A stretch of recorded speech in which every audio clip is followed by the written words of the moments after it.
佢哋拍咗10年拖啦，咁就分手啦？你一批啱啱先結婚啫喎，咁快離婚？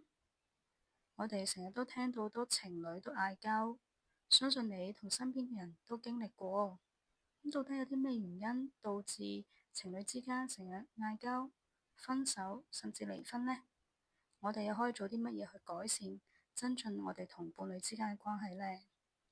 大家好，如果大家係第一次收看呢一個頻道嘅話，我係愛情輔導師師。喺呢一個頻道半杯水入邊，我會運用各方面嘅心理輔導元素，應用喺情緒相處上，陪住大家成長，讓大家愛情上更加幸福美滿。有研究指，接近50%結婚嘅夫妻呢就離婚收場，最常見嘅原因就係溝通問題啦。其實呢個就係歸咎於溝通相處嘅方式引致好多誤會、誤解，甚至不滿而引申出嚟嘅結果。正如《被討厭勇氣》一本書提到，所有煩惱都係源自人際關係嘅問題。因此，我都好想喺呢一度講一講溝通喺維持愛情關係裏面嘅重要性。大家又知唔知咩叫溝通呢？係咪一個講一個聽就得呢？良好溝通方面，我哋要講出我哋真正嘅想法，表達我嘅情緒同埋感受。而我哋傾到伴侶嘅時候呢，亦都唔單止去描述件事，都要表達你對佢嘅感受喎。我哋可以睇下以下例子。你約咗我食飯，做咩遲咗成個鐘先嚟啊？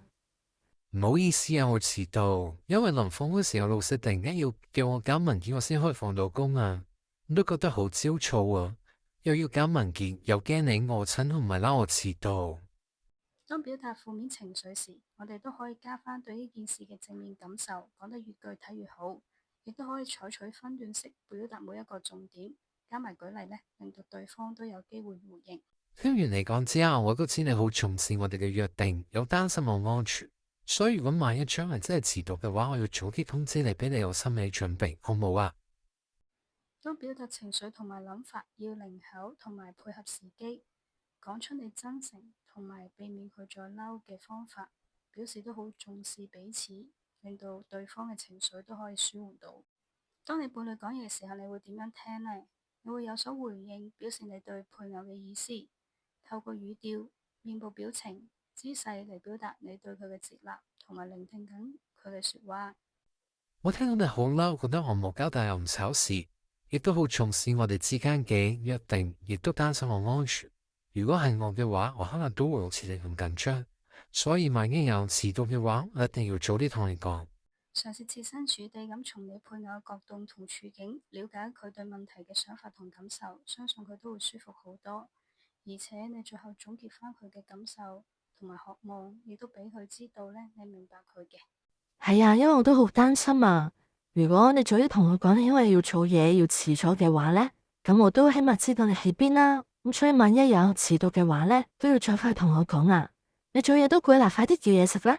上面食飯遲到嘅例子都俾我哋睇到呢，兩方呢都會各自俾對方表達佢哋嘅想法啦、情緒感受，同一時間又會講出一啲對方嘅需要，俾到一啲嘅解決方法，避免下次呢再會因為遲到而導致大家唔開心。